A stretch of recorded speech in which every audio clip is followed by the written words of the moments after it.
বাঁকুড়ার খাতড়ায় বসল এই হাট। প্রযুক্তি উদ্ভাবনের মেলবন্ধন। শান্তিনিকেতনের পজিটিভ বার্তার উদ্যোগে বাঁকুড়া জেলার খাতড়া সরকারি আইটিআই কলেজ প্রাঙ্গণে বসেছে ই হাট। মঙ্গলবার কলেজের আলোচনা সভা কক্ষে প্রদীপ প্রজ্বলনের মাধ্যমে ই হাটে শুভ সূচনা করেন কলেজের অধ্যাপক সিরাজ আলী খান। উপস্থিত ছিলেন অন্যান্য শিক্ষক শিক্ষিকাও। কলেজ প্রাঙ্গণে বসেছে মোট 12টি স্টল। বাঁকুড়া, বিষ্ণুপুর, রানীবাঁধ সহ বিভিন্ন দূর দূরান্তের উদ্যোক্তারা অংশ নিয়েছেন এই মেলায়। প্রতিটি স্টলেই শিল্প সৃষ্টির ছোঁয়া এবং উদ্ভাবনী পণ্য, যা দর্শনার্থীদের মন কেড়েছে। ইহাটে পাওয়া যাচ্ছে হ্যান্ডমেড নানান সামগ্রী, শীতের পোশাক, হস্তশিল্পীদের তৈরি ঘর সাজানোর দ্রব্য, বাচ্চাদের খেলনা ও জামাকাপড় এবং সুস্বাদু খাবারের স্টল, যেখানে রয়েছে phuchka, egg roll, chow mein, fried rice, chicken কষা, ঝালমুড়ি সহ নানা সুস্বাদু খাবার।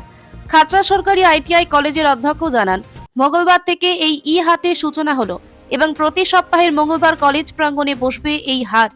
প্রথম দিন থেকেই ব্যাপক সাড়া পাওয়ায় উদ্যোক্তারা ও আয়োজক সংস্থার মধ্যে উৎসাহের সঞ্চার হয়েছে।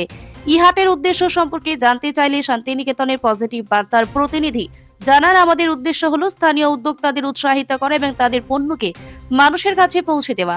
এই ই হাটের মাধ্যমে আমরা স্থানীয় শিল্প ও সংস্কৃতিকে প্রচার করতে চাই। ই হাটে আগত দর্শনার্থীরা জানান, এই মেলায় এসে তারা খুবই খুশি। স্থানীয় উদ্যোক্তাদের পণ্য দেখে তারা খুবই মুগ্ধ। পজিটিভ বার্তার উদ্যোগে অলরেডি এটা সূচনা হয়েছিল 9 নভেম্বর শান্তিনিকেতন মেডিকেল কলেজ এবং ত্রিপুরা শান্তিনিকেতন মেডিকেল কলেজ।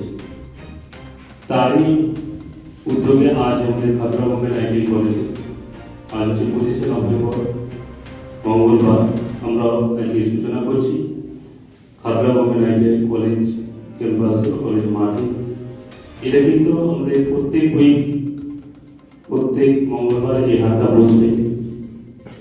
হাট সম্বন্ধে আমরা প্রত্যেকেই জানি, কিন্তু এই ই হাট বলতে কি, ইলেকট্রনিক্স মিডিয়ার মাধ্যমে এই হাটটাকে পরিচালনা করা হচ্ছে। এই হাট আমরা প্রত্যেকে দেখেছি, এটা কিন্তু ইলেকট্রনিক্স মিডিয়ার মাধ্যমে পরিচালনা কিভাবে হবে না, আমাদের যে সমস্ত